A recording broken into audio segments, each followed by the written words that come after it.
Okay, starting a new video. No longer the flip cam, a DSLR. And here we go. So we're going to start with the Mesa Boogie, circa 1990, 1989. I bought it brand new. It's a great amp. I love this amp. I'll never sell it. I used to have a Mark IIA. Sorry I sold that one. I would have kept both of them. If only my hindsight was as good as my foresight. Or vice versa, actually. Okay, here we go. Through the studio door. And close the door behind me. And here we go. So, these are the boards we have here. We're doing a hybrid studio. And let me explain what we got here. This is an Allen Heath 2400, GL2400. Let me get down this way. This is where my DNR Orion console used to sit, right there. And we have an analog and a digital board here. The other board here is the Presonus 32S with moving faders and also a DAW controller built in.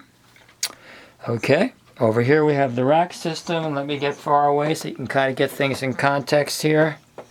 And there's more racks over there.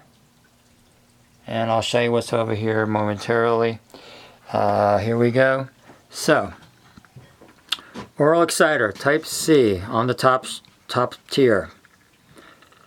Right underneath that we have the bigger brother, as I like to call it, the Oral Exciter Type 3, which I don't think they're in production anymore, but they give you a lot of parameters, 7 parameters per channel, plus all these push buttons that add to other harmonic, different type of harmonics, I guess you would call them. We have Audiologic MT44 quad noise gate, that's the black unit. And under that we have a Behringer Auto Quad, which is one of the really good units that Behringer made back then. I know they get a bad rap, but this frequency selective gates, and these things work great because they have a high pass and a low pass filter per gate, and there's 4 of them. You can really fine tune it to keep that hi-hat out of the snare mic. Underneath that we have a vintage Yamaha Gc 2020 compressor. By the way, everything in here is probably considered vintage now because I bought all this stuff back in the 90s, most of it, some in the late 80s. Then we have a DBX compressor 166 underneath that. And then we have the TC Electronic 1144. It's a fully parametric 4-band EQ. Then we have the ART with the purple writing and purple design. SGE, that's a guitar effects processor, multi-effects, and distortions, things like that. Underneath that we have the Korg A3, which does multi-effects as well as guitar effects and distortions. A great unit. It actually could be used live also. I never used it but anything other than the studio. Then we have a Yamaha Spx 900. Another great unit. Kind of like a Rev 7, only it's a single space. And it's a newer model than the Rev 7, because the Rev 7 I bought in the late 80s, I believe. Then we have something really vintage that a lot of really big studios have, and that's the Lexicon Pcm 42. That's a digital delay. That's the blue unit. This thing is just incredible. They're considered like industry standard if you're going to have an outboard digital delay. They also make a PCM 41, but they don't have the same controls as the 42. Then we have the vintage Yamaha Rev 7, and I think I bought that around 1989. I'm not sure the exact year, but that's around the year I bought that thing. And then we have the well-known Eventide H3000 Ultra Harmonizer. That's with the yellow push buttons there. And then underneath that, we have an Alesis HD24. This is the XR model, which has the higher bandwidth AD-DA converters at 96 kHz. It will hold 2 hard drives. And great unit. And then we have another DBX 166. Now hidden way down here below, it's going to be hard to see it, there's a Hafler Pro power amp for powering passive control room monitors. Okay, over here now we have the patch bay, which that's pretty obvious. And then we have the Alesis BRC, This was originally designed for the ADAT system, which is tape-based, as you probably know. But very luckily for me, it also controls and works with the HD24, both the XR and the regular model. I would say about 80%, 90% of these controls work. The fast forward works, the stop, all the transport buttons, the auto locate, the arming the tracks, all that works. So that's really, that was a benefit. Over here, we have the racks on the bottom, but I'll start from the top with a vintage Sony tape recorder that I used to use when I was just a kid. Love this thing. There's a stock photo of my DNR Orion console. This is a stock photo, not the actual one that sat here, but that's the actual model, just not the one I owned. Okay, we have some other vintage stuff here, like the Aria flanger, chorus, and some other direct boxes, guitar strings, just overflow stuff, some DAT tapes.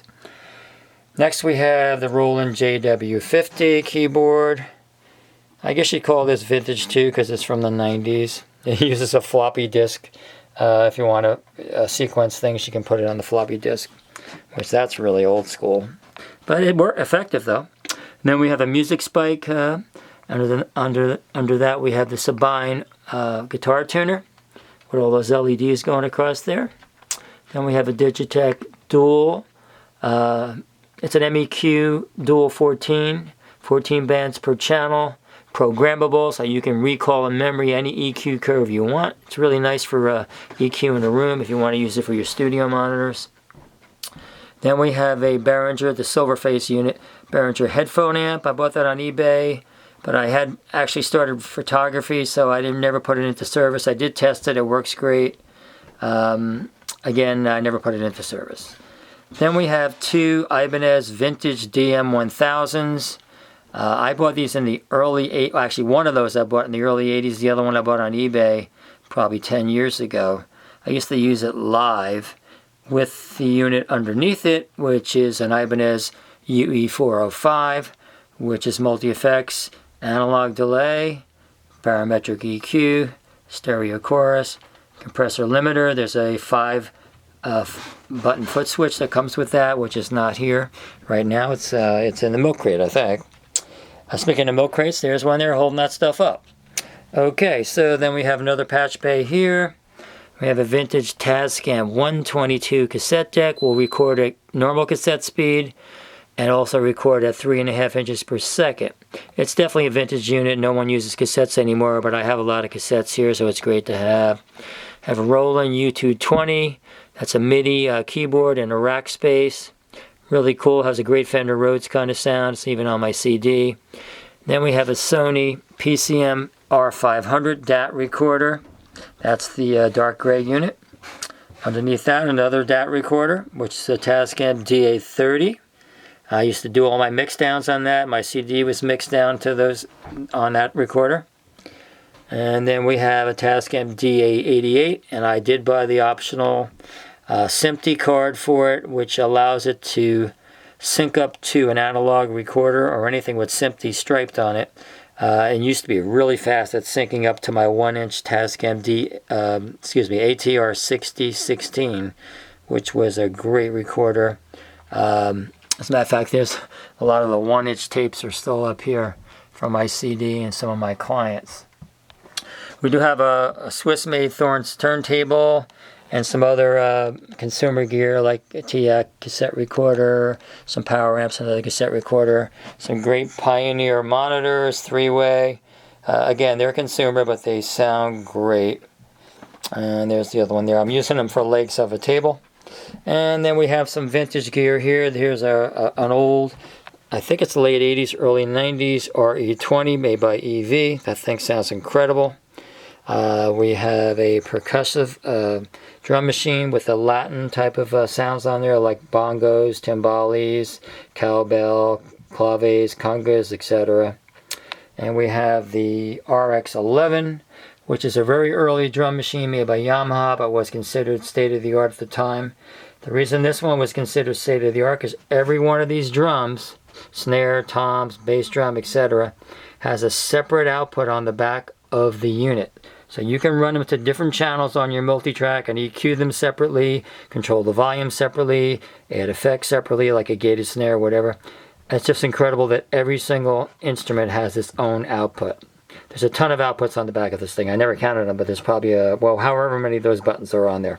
Probably like 12, I'm guessing, maybe more. Okay, down here we have a custom-made amp. It's made by Red Plate. And this thing is great. My Mesa Boogie Mark IV is great, but that's 65 pounds. When I want to jam sometimes, gun and run. This is only 38 pounds. It's a 40-watt amp. This thing is really incredible. I put an Alnico Red Fang, Red Coat, Red Fang Eminence speaker in there. It's an Alnico magnet. It makes it sound really good. If you decide to get like a boutique amp, they're made in Arizona. You can call Keith at Red Plate. He's a great guy, and he hand builds these. He used to build them with Henry, who's now retired. But these are great amps. I'm just telling you, they are phenomenal. Okay, now over here we have an acoustic Ovation, which you can kind of tell that's an Ovation. Then we have a Les Paul. It was only made 3 years, and you'll see why in a minute. This is it hanging here. And there's a humbucker, there's a single coil, and there's a humbucker, and then of course we have the neck going up to the ceiling, and it has a 5-way switch just like a Strat. And this guitar sounds amazingly like a Strat. I'd say about 85–90% close to a Strat. And they only made it for 3 years. This is a 1993 model. Okay, over here now we have Mesa Boogie throttle box with the 5-band graphic. Great unit. I'm glad I bought it when I did because they went up by $100. I think they're around $370 now. And right next to that we have a very rare Robert Keely modded DS1. If you look at this DS1, you'll see there's a toggle switch there. There's a little LED replacing the O in the tone where it says tone on there, telling you what state it's in. The components were replaced, a lot of the components, to make it sound a little richer, and you have to call Robert Keely. I mean, he doesn't make these anymore, so that's why they're rare. He has his own pedals. He doesn't modify these anymore. Here is Multifex Boss ME50, and I never really use this stuff live. I really rely on my guitar distortion coming from the amps, but I have used it, and it's cool. It's better for studio use, in my opinion. You have a vintage flanger by Boss. That's the purple unit.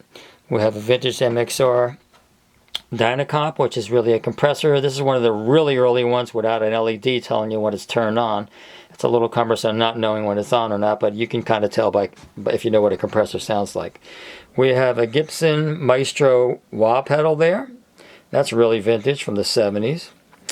We have a Blackstar brand new unit. I only tested it. I just took it back out of the wrapper today for this video.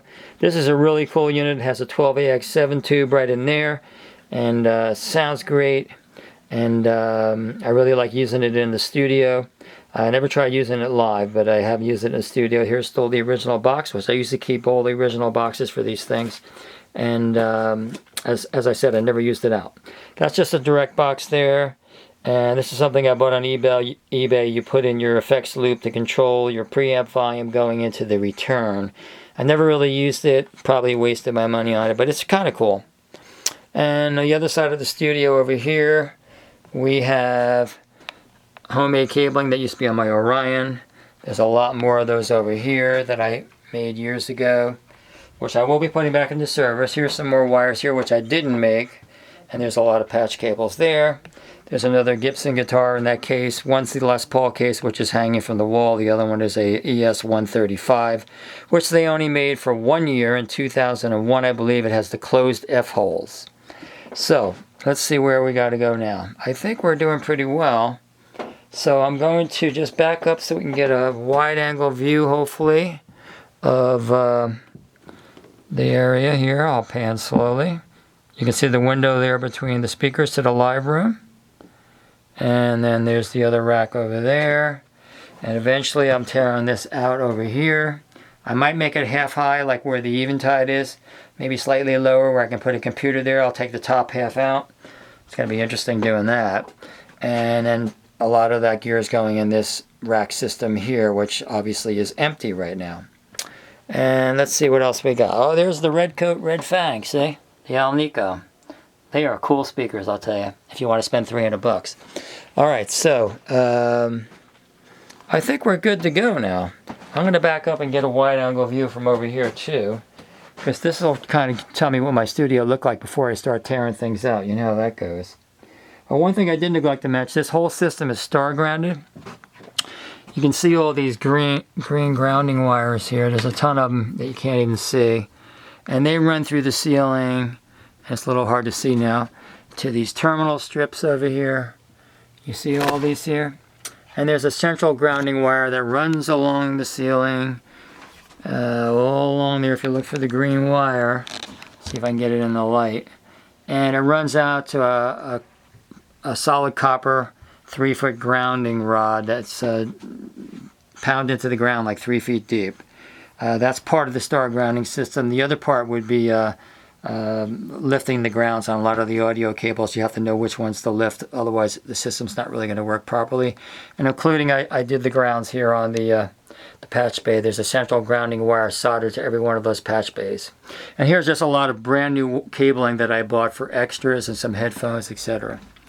And what else we got? Just the alarm system box, which of course has nothing to do with the audio.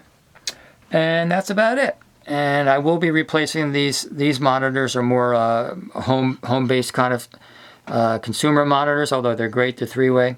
So they'll be replaced soon. So let's just get one more shot of the studio here. And by the way, this is a shout out to my friend Mark from Tennessee. You can watch his videos at Mark's Music Place on YouTube. He does great videos. He's got a really nice studio, really nice board, really nice gear. He's a new friend of mine that we've met, been talking probably for 6 to 7, 8 months. I just say he's a great guy. You should watch his videos on YouTube. Okay, so that's my shout out to my friend Mark. And we are going to sign off. So hope you enjoyed the video. Signing off now from the studio. Have a good day.